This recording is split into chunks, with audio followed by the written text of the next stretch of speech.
So you know what? My beard has grown at a tremendous rate. You're happy with it? Yeah. You know what? Some people have problems with growing their beards, and they have like, these patches and stuff.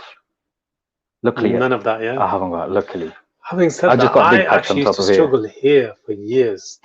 Yeah, I got small bits like in just below the tash and then here, but generally speaking, if you look at my beard from like a couple of weeks ago, 3 weeks ago, there's a big difference. It's always good, isn't it? It's quite a, what's the word, man? I don't know, like a fellow bearders will understand this, but it's a boost, isn't it? It's a feel good, isn't it? You're having a good, how to feel your own ladies talk about a good hair day when some men yes, or males, yes. But a good beard day, a good beard day is, oh man, it's in its own league, I'm telling you. Oh my goodness. So yeah, today's topic is about love. So what's love got to do with it, Ali? Tell me. What has love got to do with it? What is love? We've got to start somewhere, haven't we? Baby, don't hurt me. Do you remember that song? The worst thing is, who was it? Seal? Was it Seal? I don't know. I'm not good at this kind of stuff. Somebody actually commented underneath with the next lyric of that Tina Turner song. Tina Turner song. What's love got to do with it? Yeah. I was like, Tina Turner, wasn't she an actress? I just don't know my celebrities. Is that bad?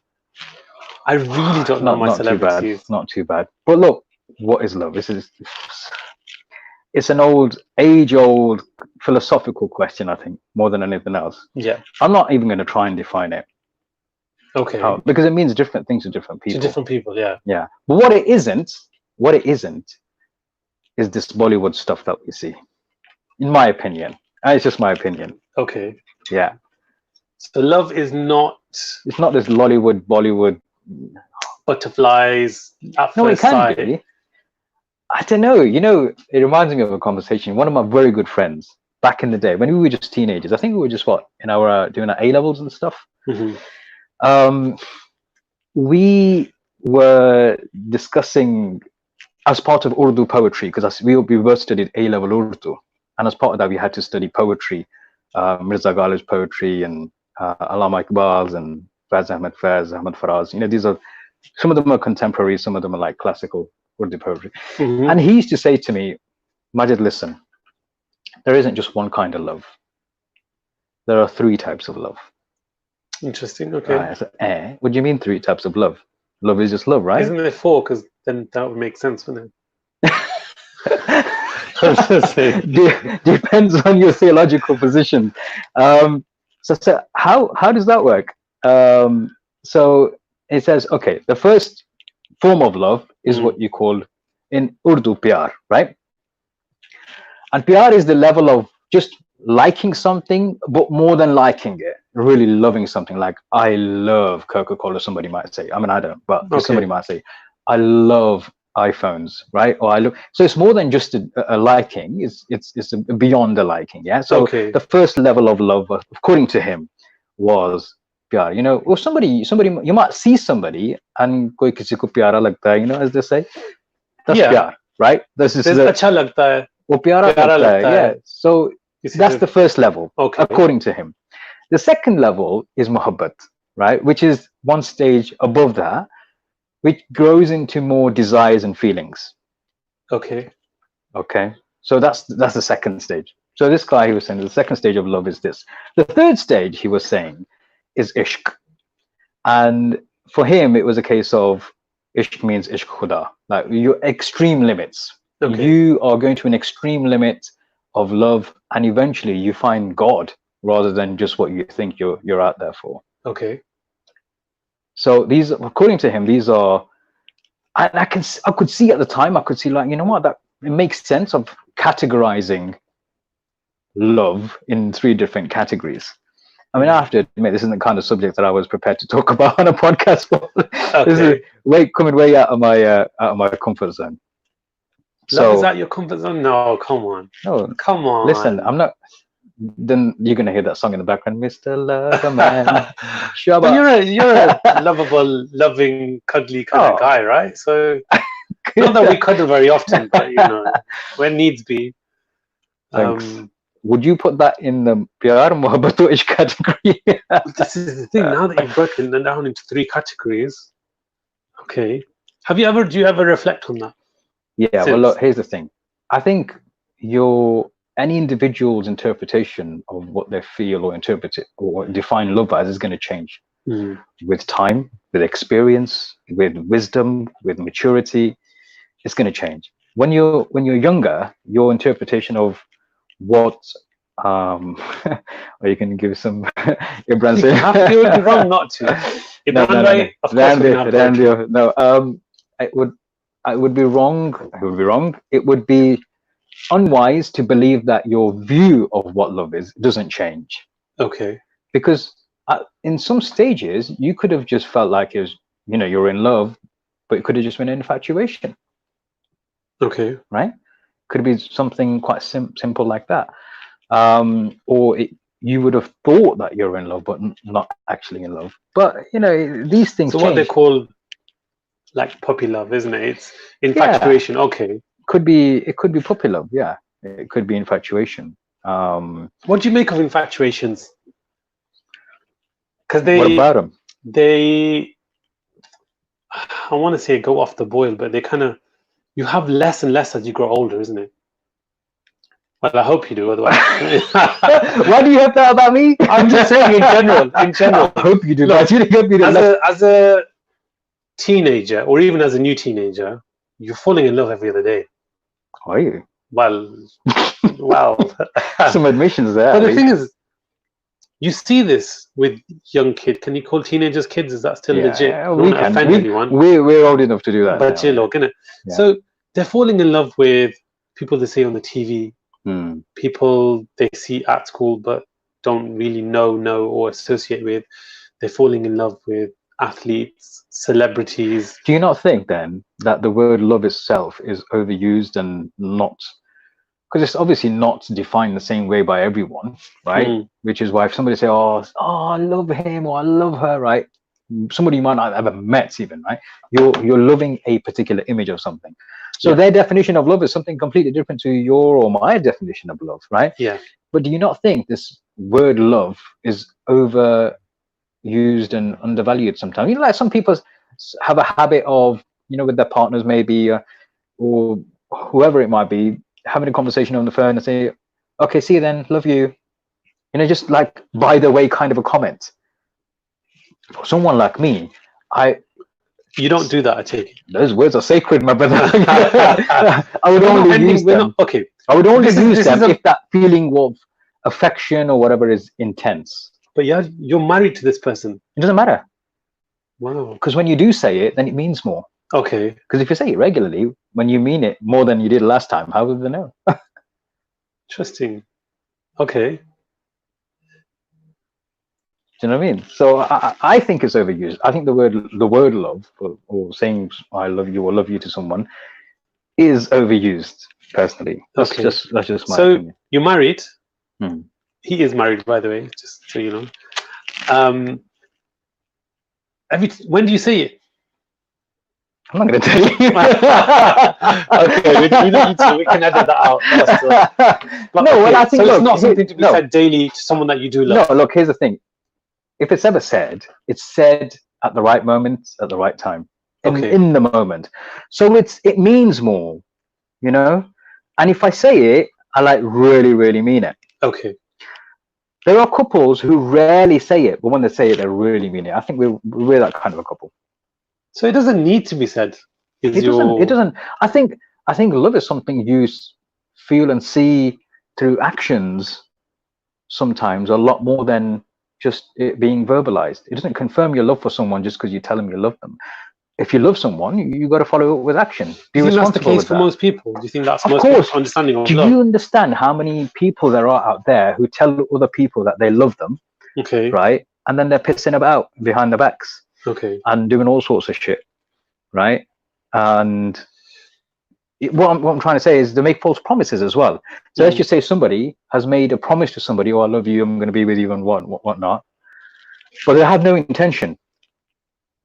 It's the action of showing commitment that's going to show that they actually mean what they say. Okay. Yeah. So if someone's going to say, I want to be with you, let's just say this is a marital relationship, yeah, or coming up to a marital relationship, and someone claims that they love someone, show it. If you like it, you got to put a ring on it, innit? You got to put that ring on it. I couldn't tell you, is that a Tina Turner song? Or... Oh, no, who was it?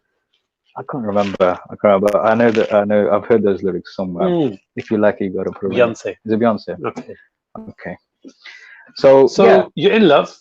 You're not having to say it every time, all the time, every day, pointless. But if you're not showing it, and you're not saying it, you're probably not in love. That's a tricky one, isn't it? That's a tricky one. It depends on who and what kind of relationship it is.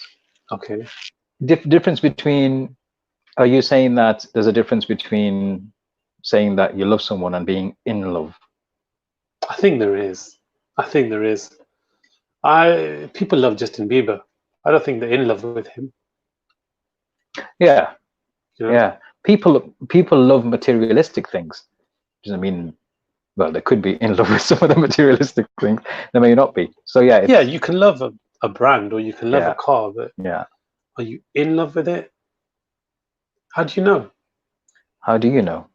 Good question. That's a good question, isn't it? How do you know?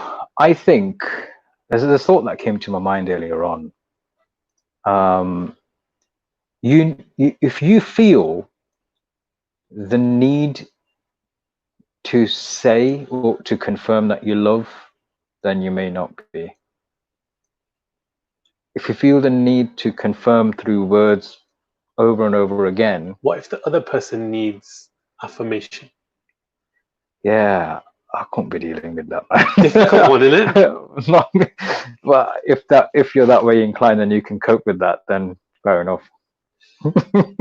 So if someone you love a person, but that person needs affirmations, reminders. They need to hear it every now and again. Well, it depends on how often that every now and again is. To the point where they'll even ask, do you love me? Yeah. And what if you just say yeah? And well, I hope you say yeah. Otherwise, no, I mean, how meaningful is it if you're just saying it because you're coerced into saying it? Yeah, this is true. This is true.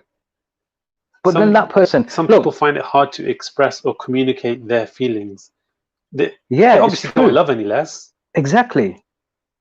So how do you communicate those types of feelings? I think if you, here's the thing. How long was that? 13 minutes. Here's the thing. If you were asked, why do you love someone? And if you can answer that question through, by any means, because they are of a certain way or they do certain things, that's going to be conditional love. So if somebody asks somebody, okay, if somebody asks, I've never thought about it that way. Let's just say somebody asks you, Ali, are you in love with X, Y, and Z? And you, or why do you love someone? X, Y, and Z. So X, Y, Z, A. Start on the bit. Okay. X and Y, right? Let's just say somebody said, Ali, do you love this person? Or why do you? More important question. Okay. Why do you love this certain individual? And if you're able to answer that question because of anything they say, anything they do, those kind of things, then I think your love is going to be conditional. Because you're doing it for those things. Would you agree then that most wives, girlfriends, partners like to hear why their partner loves them? I'm not that experienced, I wouldn't know. Couldn't answer that question. But you've watched a couple of movies in your time, and you kind of, You can't judge everything by movies. You can't judge everything by movies. Okay. I like to make out as though I know everything, but I don't, unfortunately. How would you answer? So that? Asking someone. Let me ask you the why question. They love you. Let me ask you the question. Do you think, from what you've observed, as a more of a strategic question. I Strategically read a phrased book once. question. Do women require, what was the question? Do women require affirmations more often? I think so. Why? But I've never looked at it as being a negative thing. Like, for example, being a bloke or being a beard or being a guy or whatever, Mm. I'm the kind of person that would say, of course I love you. You know that I love you. Okay. Why do you need to ask that question? Why do you need to know? Why do I need to say it when you need to hear it, kind of thing, you know? Fair enough. My very You would go being, and justify it, yeah. justifying why you don't need to say it, That makes sense. rather than actually saying it. That makes sense. Okay, I love you because you've got nice eyes. I love the way this happens. I love whatever. So basically what you just said is it's conditional on those the things. eyes, the figure, the cooking, the, you know? Yeah. Wow, okay. Then, which is true. Then love is conditional. If you love somebody for something, you're loving them for that thing. It's not unconditional. Okay. We've had some brilliant Rumi quotes here, you know. We're gonna have to bring them up gradually as we go along. Cool. When you seek love with all your heart, you shall find its echo in the universe. Wow. Wow. And this is but here's the question. Even in translation, it sounds good. Yeah, but the question then is, what kind of love is Rumi referring to? Because he uses mystic, spiritual kind of a poet. Yeah. Yeah. So my belief is that is a love that he's referring to, which reflects the creator, the love for the creator. And obviously you will find him with signs of his majestic, you know. I actually don't disagree with that. And a lot of people do misinterpret that kind of poetry for romantic poetry, romanticize it. This is the fault of the mainstream of the entertainment industry, because they'll often use Rumi quotes as dialogues in movies. Yeah. But Bulle Shah, his poetry is used in songs, qawwalis all the time. Yeah. But then it's always taken out of context, isn't it? Yeah. Good point. I mean, Shamrez has got a good question. What about love for parents, and why always wives or husbands? And this is what I'm saying. When it comes to love, there are different types of love. You've got love for children, which can be unconditional. Because when you ask somebody, why do you love your child? It's pretty much a nonsensical question. It's your child. Why wouldn't you love your child? Yeah. But when you have to ask the question, because why? They're annoying brats, and they eat all your and food, you love it, and you love them for it, and you love them for it, right? Yeah. But when it's the opposite, when it's okay to ask someone, why do you love somebody? When is it okay? When it's not somebody who you're directly related to, I would presume. If it's your father, you're going to love your father. Well, in most cases, obviously there are exceptions to the rule, right? Your mother, obviously, there's always love for the mother, and children, and those who don't probably have some issues deeper than we care to discuss right now. That's unconditional love, because you may not like some of the things about each other, you may be annoyed by some of the things with each other, but it doesn't mean to say you stop loving them. Okay.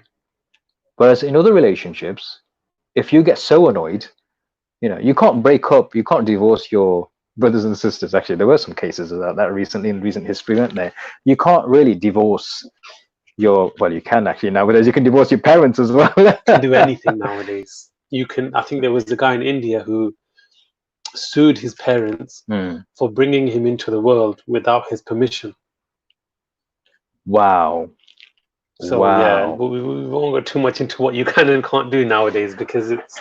Yeah, I mean, traditional. If you look at the traditional thinking, so Jem says affirming feelings and I love yous is important. However, it only matters if it's sincere. Actions speak much louder than words. No sense saying those 3 precious words if you treat your partner badly. Exactly my point. But there are people who do treat their partners probably badly, and the partners are okay with it. Because they Because they're unconditional now. Yeah, but you know what? At that stage, I think, now I'm going to be a bit controversial here. Welcome aboard. I think there are stages when people lose emotional intelligence, or they lack emotional intelligence. Or it's compromised. Aside from them, I'm talking about the extreme. There are compromises. Some people would compromise to save their families, for example, to save their marriage for the sake of the kids, for example. No, I mean, Are forgiving. compromise their intelligence, their better wisdom, shall we say. So you're in love with someone. Yeah. You don't know why, but you just are. You can't not be. You can't see their faults. You can't see the wood from the trees. You're infatuated, aren't you? I've just answered my own question. There you go. Okay. It's more of an infatuation. That happens quite often in relationships. Yeah, but how? You can tell anyone as much as you want that this is unhealthy now, but they won't listen to you. No. But infatuation goes which to is that extent. A further proof that the person is infatuated. Yeah, but for them it's quote unquote love. This is why I say this Bollywood drama is ruining people. Look, this is another problem. Do you not see sometimes when people expect certain things from their other halves, it's influenced by what they see on what they think love should be very much so. On TV. Yeah, very much so. Yeah, it's over romanticized, isn't it? Yeah, I mean, I'm not going to go out and sing in the bloody dance in the rain just for on the tree. No. Tree might be if it drops a few apples on my way around whilst I'm trotting along. But that whole kind of Dil Wale Dulhaniya scene where you're running please zindagi jee le, come on, man, get to grips with your life. It's not life. It's not reality. It's far from reality. You know, do 20 takes when you say someone. You're right. Almost in every single scenario played out in a movie, be it Hollywood or Bollywood. Bollywood are a little bit more guilty of this. You generally can't see where they fell in love or why they fell in love. They've crossed paths once and he's just been left gawping at her or, whatever. And you think, hang on, has a love really developed here? Have you understood each other? Have you connected? Not really. If you go back in any storyline, it's a bit ridiculous, isn't it? There are infatuations. There are desires. People have desires as well, right? Nuri says some people are blinded by love. They think they are in love, but it's dominance, right? But what about this whole thing about living a life in which you're exploring your sexualities and stuff? People want to find someone compatible with themselves. Some people might like the dominance, right? But that's a preference for them. Okay. But for them, they conflating those behaviors, the bedroom behaviors, with affection. Oh, are we talking about bedroom dominance? I thought you just Yeah, I am. I thought you were like, okay. No, it's cool, but it's got a bit grey. There's more than a lot of shades of grey here, Mr. Ali. More than 50 of them. There you go. There we go.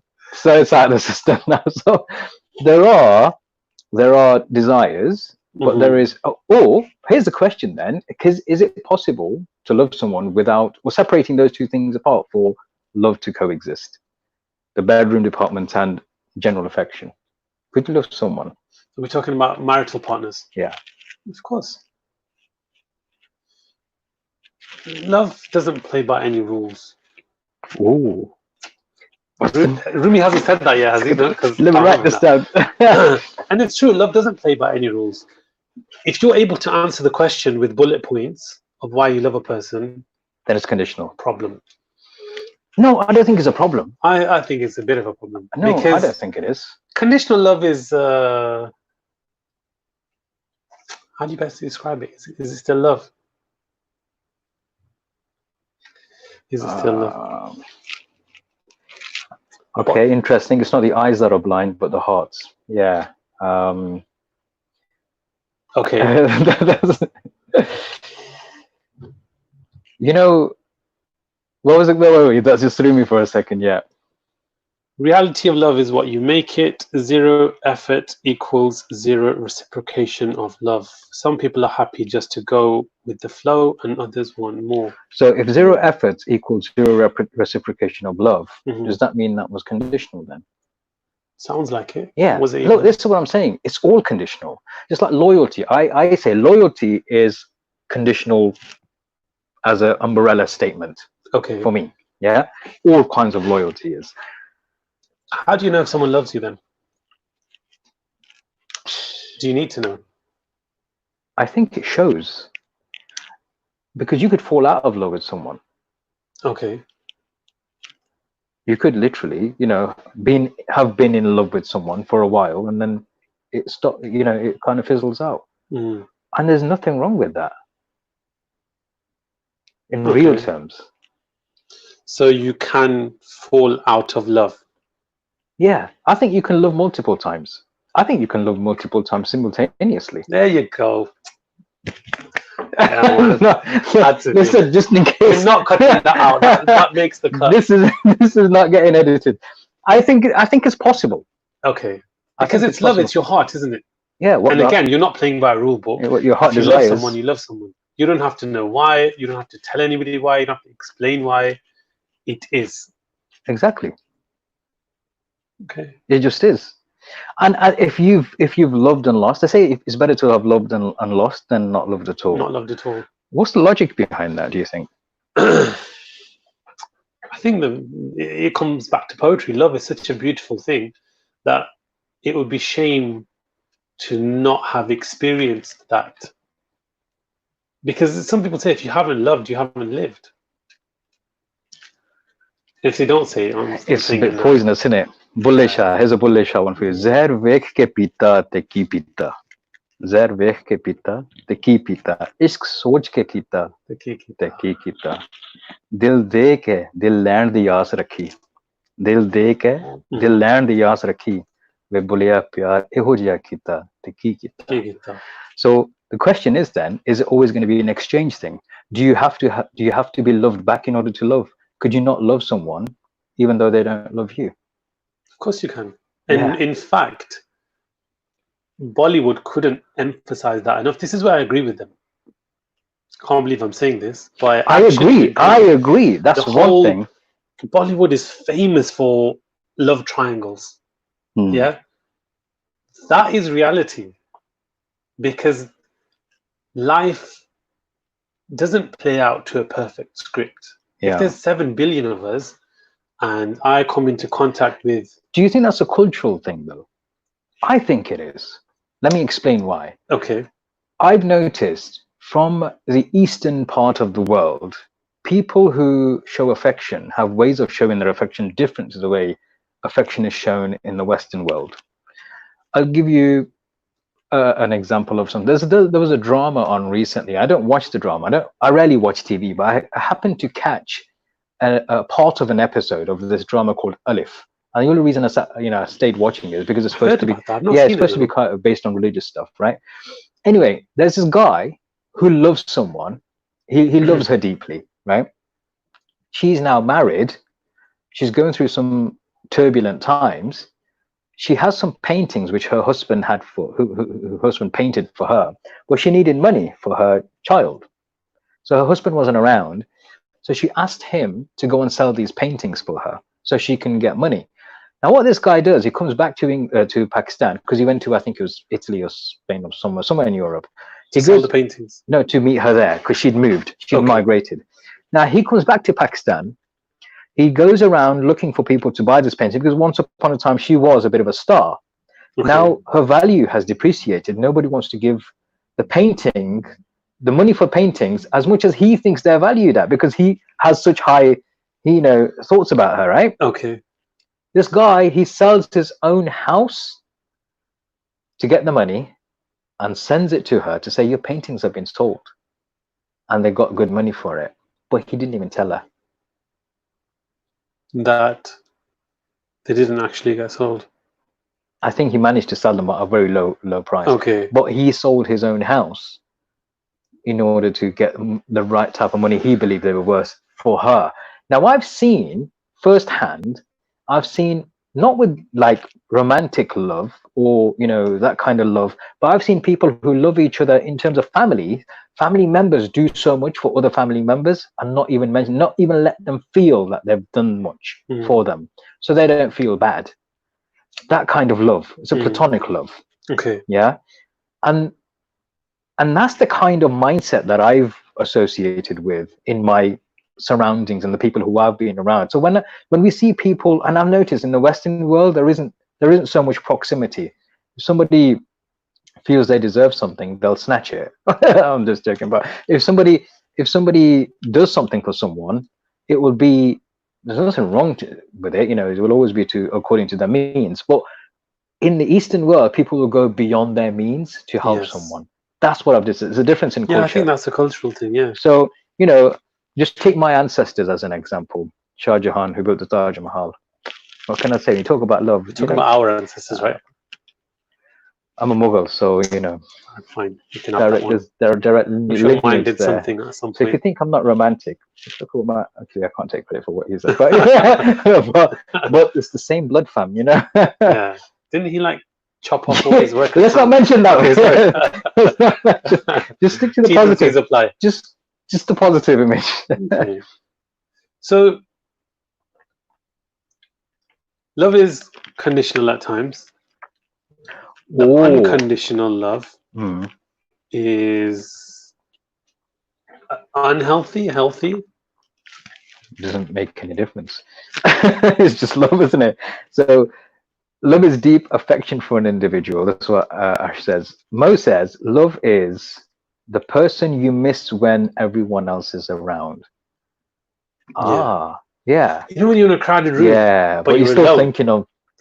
You can feel lonely in a crowded room. Yeah, you can, I agree. And it's because that part of you is with someone else.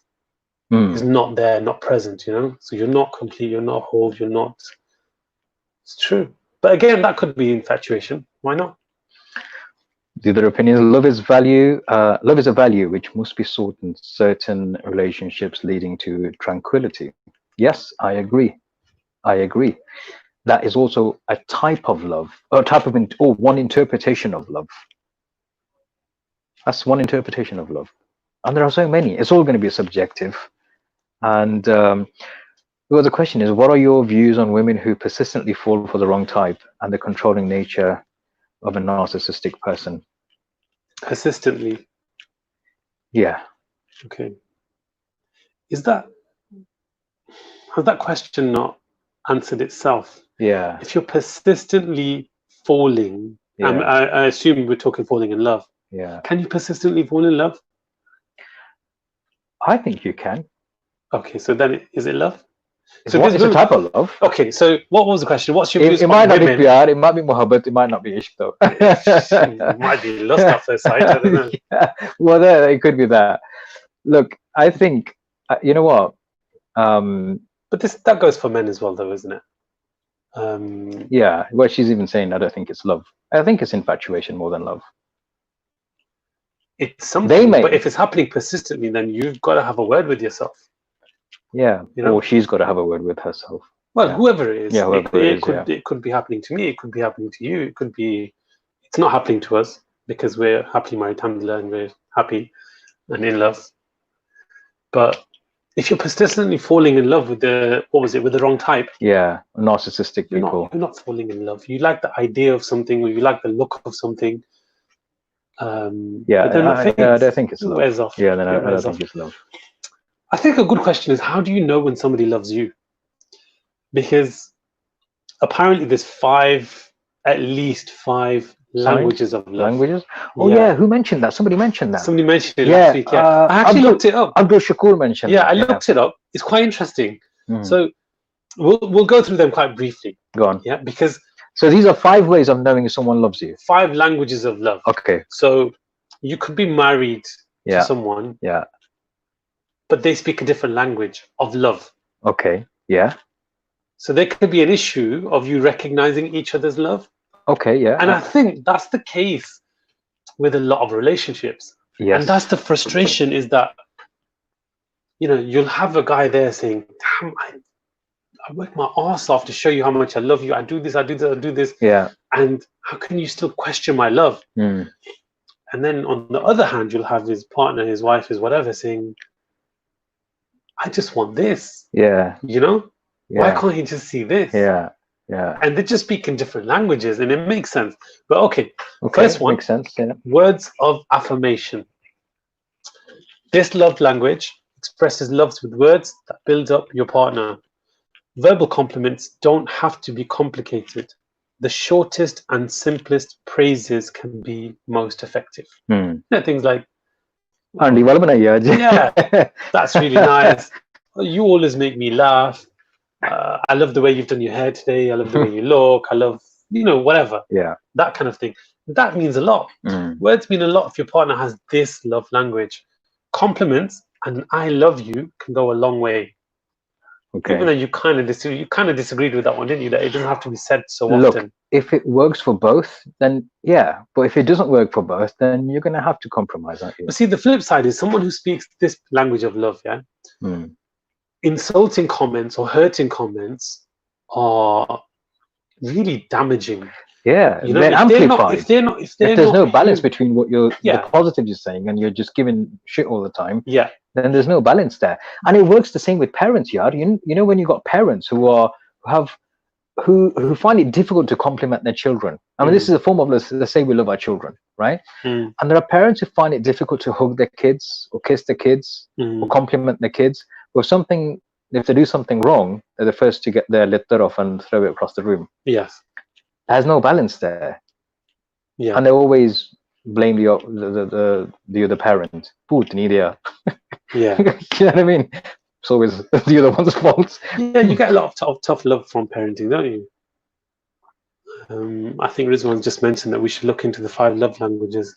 Sorry, yeah. So you went through 3 or 4? So the first one is words of affirmation. Okay. The thing is that you build up a bit of a bank balance. You can go to plus and minus. You know, like you can go into the black and the red in monetary terms. The same as with emotions. Somebody who loves with affirmation with words, they're heavily affected if they're not hearing "love you" at the end of every phone conversation. Okay. So you just expect them to know that you love them, but when they do something wrong, you'll definitely tell them. Yeah. So there's no balance there. So there's no balance. So they're affected. Anyway, yeah. What's the next one? Next one is acts of service, okay. which I think is probably a lot more common. You know, what kind of acts are we talking about? Well, servicing love language. If their motto is "actions speak louder than words," which I'm sure one of the listeners mentioned, right? Yeah. The actions are far louder than words. This love language expresses itself by doing things that you know your spouse would like. Cooking a meal, doing the laundry, picking up a prescription, all acts of service. They require some thought, time, and effort. It doesn't just stop there, does it? Well, I hope it doesn't stop there. Otherwise, okay, yeah, that makes sense. What's the next one? Receiving gifts. Okay. This love language isn't necessarily materialistic, because that's straight away where your mind goes, isn't it? Yeah. It just means that a meaningful thought or thoughtful gift makes your partner feel loved and appreciated. You know, I'm really bad like that. Not in giving, but in taking gifts. Okay. Because you're speaking a different language, aren't you? Or does it make you uncomfortable? I get uncomfortable because you feel like you have to. You're bound to then kind of reciprocate and all the rest of it. Not just that. I just don't feel like. I don't know what I feel. It's a very confusing. I think I understand. I'm just very I'm not good at receiving gifts. Receiving gifts, I'm very uncomfortable, and I don't know why. But when I say gifts, it's not. Again, it's not materialistic. It could be something as simple. It depends what kind of gift it is. Okay, some you accept, yeah. Some I would, yeah. But something simple like picking up some ice cream for them, or the thought of what their favorite flavor, or if they're having a rough day. Bottle of Miranda. Oh man, ice cold as well. Yeah. This is different than acts of service where you show affection by performing actions to help your partner. It could be something that's free, like just picking a flower out of the garden, or these kind of things, receiving gifts. What's next? Next one. Which one's got you so far? Which one's you? I've got a short memory, so okay. We'll sum it up at the end. Okay. Quality time. That one. Yeah, because it straight away sticks out, and that's what they say is that out of the 5 languages, there'll be you like all of them, the idea of all of them, but one will stick, one will pop. Quality of time. This love language is all about undivided attention. No TV, no smartphones, no distractions. That's not going to work for me then. Now, if this is your partner's primary language, they don't just want to be included during this period of time. They want to be the center of attention. So they don't just want family time where everyone's on their devices and everyone's kind of doing the thing. They actually want you to speak to them, participate with them, like ask them. You know what I mean? I would add another one onto that list. Well, there is another one, but okay. Go on. What is it? Okay, so where did we get to? Quality time. This doesn't mean that you don't curl up on this couch to watch Netflix. It just means that you need to make sure to dedicate time together without all of these distractions. That's a difficult one, isn't it? What about when you got pets and kids? Yeah. Well, which most the same thing, but yeah. So every time you cancel a date, postpone time together, or just generally aren't present during your time together, it can be extremely hurtful to your partner, as it can make them feel like you care more about other things or activities than them. That's an assumption on that person's behalf. No, but if this is a language that they speak, yes, of course. Then I agree. Yeah, it's a language that they speak. So look, it's like we were talking the other day about big chunk and small chunk people. You know, thinking people. People think in different ways. So of course, different people have different expectations or preferences, or at least things that warm them up. You know? And it's important to understand that. And this is, this is one of the reasons why you can have perfectly two reasonable, good people, warm-hearted, and, both of them will be highly spoken of through their friends and family, but they're not compatible with each other because they don't see each other's way of things or of life. So I think this is where a lot of people become stuck. You've got to be able to get past your own language. You've got to break that language barrier. You've got to be able to understand which of the love language your partner speaks. Yeah, especially if you're struggling. Yeah, and that would explain. That would make a lot of sense to a lot of people. Yeah, because it's easy to wind yourself up. I'm doing this. I'm doing this. I'm doing this. What more can I do? Well, actually, why don't you do, what the other person would like you to do, or perhaps look at what they're doing to show you their love and try doing that, because that could be a sign of which language they're speaking. There are ways in which people think, that their way is the right way, and there is no other way. Yeah. This is the problem. People don't see that some people just like a simple life. Some people don't want all the extra flamboyant stuff. They don't want, maybe somebody doesn't want the flowers and the dinners and stuff, but they just want, well, I'd be surprised if freedom. But that's right, as an example. Yeah, hurriyat. They just want freedom. That's it. They just want to be given their space, and that's a concept some people don't understand. People like their own space. I'm like that. I like my own space. I'm very comfortable in my own company. I love my own company. I really enjoy being away from the crowd and in my own thoughts. Okay.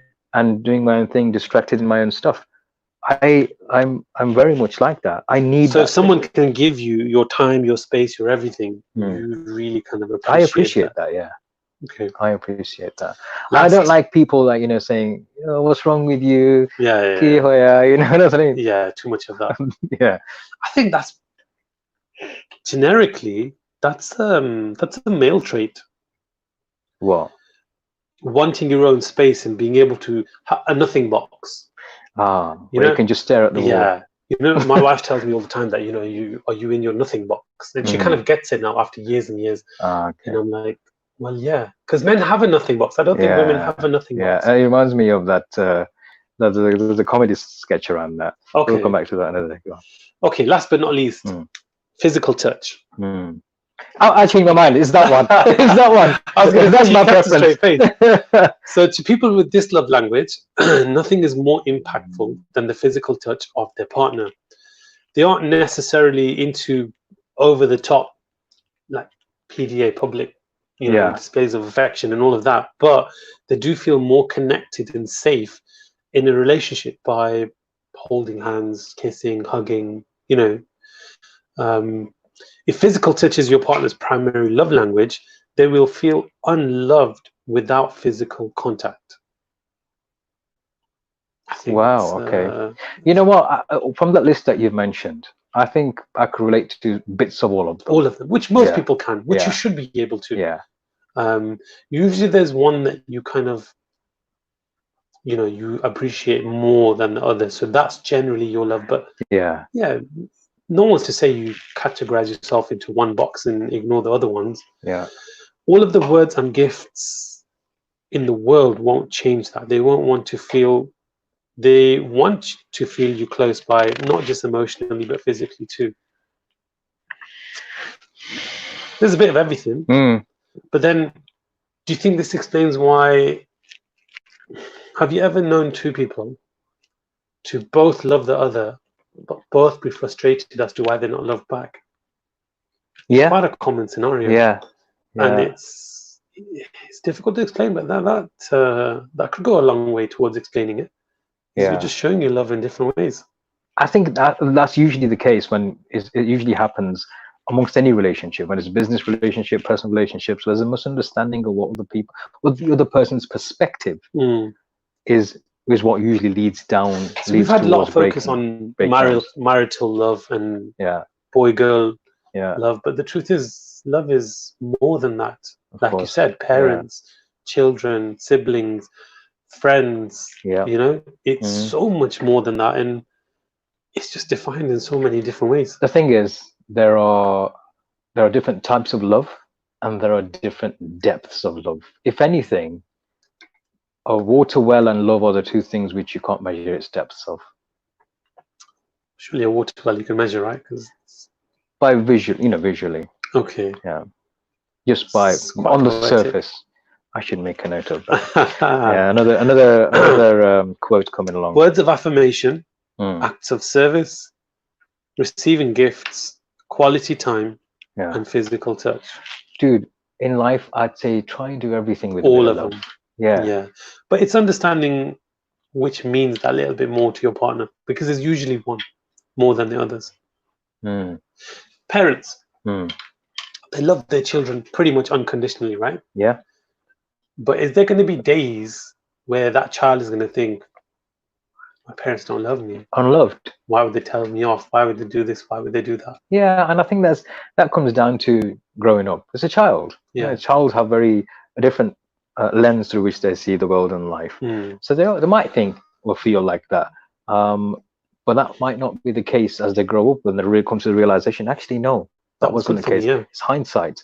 And that's why I say hindsight's a wonderful thing. Well, this is it. This is, and I say this, I give this example all the time, is that if somebody loves you, they won't just accept every stupid thing and every idiotic mistake that you make and allow you to do these things, If someone loves you and say, I want to jump off a cliff, and they let you do it, do they love you?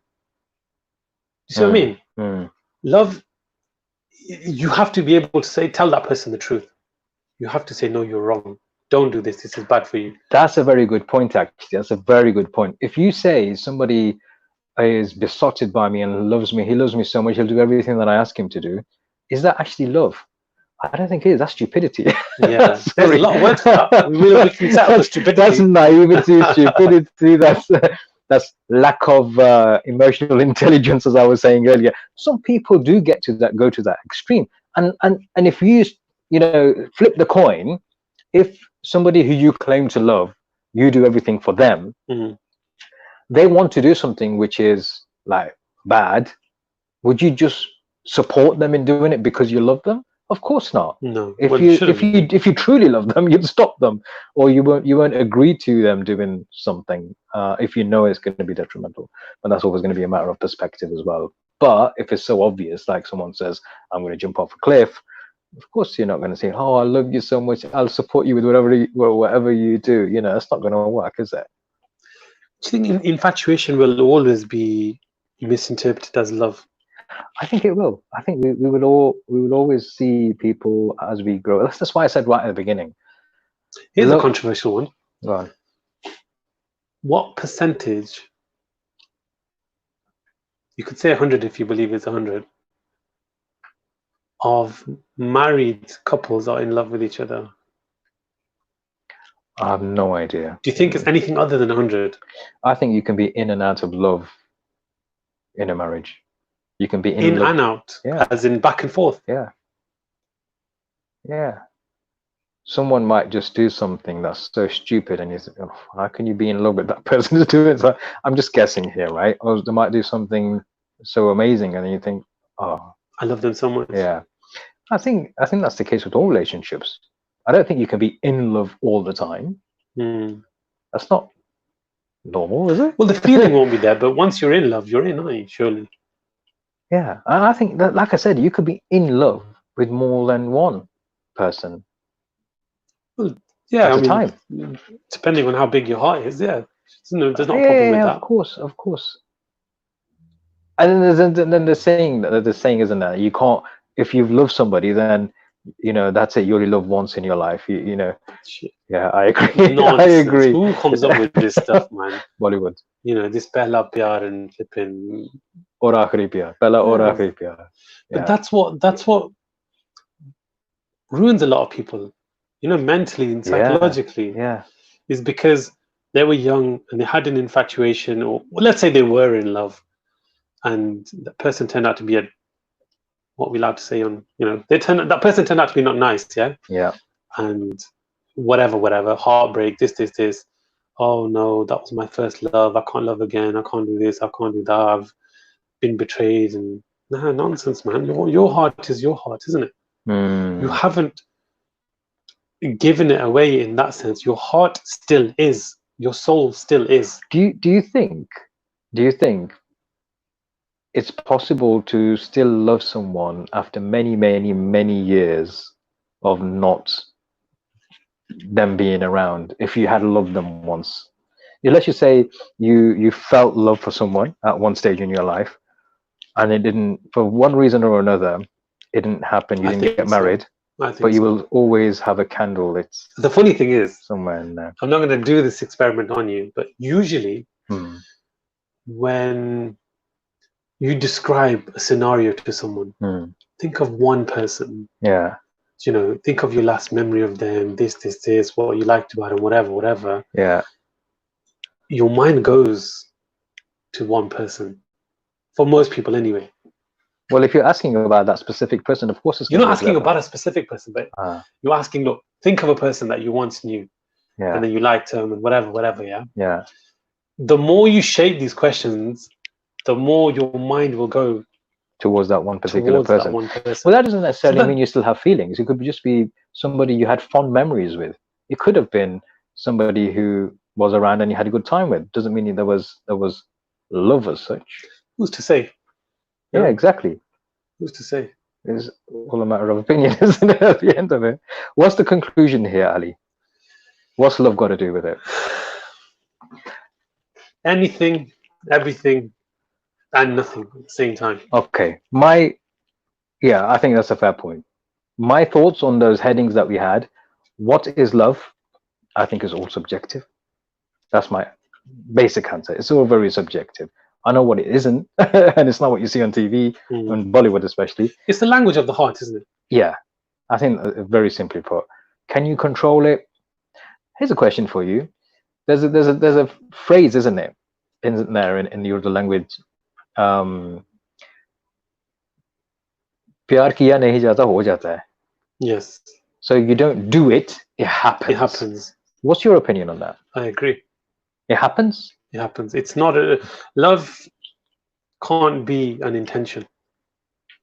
So it's unintentional. Yes, you have no control over that, and if you do, then it's a decision. Yeah. So you're referring to the romanticized love, yeah? Any love. What about parents, kids? Is that a Your love for decision? them. I don't think it's the decision. No, that's what I'm saying. It's very natural. It is It's either natural. there or it's not. Yeah. You see what I mean? Yeah. So, is there such thing as unconditional love? Yes. Okay, I agree. Can you ever truly fall out of love? We're going to disagree on that, because I would say if it was love, then it is. You're never not going to be in love. I disagree. Do you have to keep that person in your life? Do you have to associate with them? Do you have to be around them? Do you have to care for them? No, truth be told. But can you fall out of love? I think you can, fall in and out of love with your wife. Never mind somebody you might have met in the past. No, there can be times where you think she's a bit of a moo. I think we've all been there. Well, I'm trying to be polite, because whether they'll be polite to me when I get home, I don't know. But no, I don't think you can fall out of love. Okay, fair enough. Is it possible to be in love with more than one? Of course. Yeah, I agree. What's the opposite of love? I don't think there's an opposite. I don't think there's anything that can compare with this emotion, this language. I don't think so. I want to say hate, because that's a natural thing to do, but I think it's fear. That's a plot twist. I didn't see that coming. Opposite of love is fear. Okay. You could fear not having someone in your life. You can fear not having certain things in your life. You can fear not growing old without somebody in your life. You can fear not having someone to talk to. These are fears, things that haven't happened but may happen, but potential negatives surrounding. I don't think opposite of love is hate. No. It's the fear of the unknown. Imagine, as a human being, as a society, we have a makeup of human beings and communities. When there's a difference between one and the other, like this Black Lives Matter movement going on, yeah, when there's a difference, it's not the opposite of love. It's not hate. It's actually fear. It's fear of not knowing the other and what they're capable or could do or would do or what their culture is. Love is fear. That's interesting. My opinion, yeah. Opposite of love is fear. So there you have it. Wow, that's a deep subject, if ever there was one. Yeah. It's definitely more than 50 Shades of Love. Don't know about grey, but of love there is. Definitely. And on that note, there are so many grey areas in everything that we do. And we fear for our privacy and we fear for all the other things that go on in terms of digital content. Next week, we have this topic on the compromise between security and privacy. How much of our privacy are we willing to let go in return for security? For security. Good question. I've got some interesting, well, I don't want to say interesting, but I've got very blunt opinions on that. So we'll hit that next week. So on that note, I think it's been an interesting one. This conversation, we're going to have to love you and leave you. And we'll see you next week on Tuesday at 6 o'clock. Have a good one.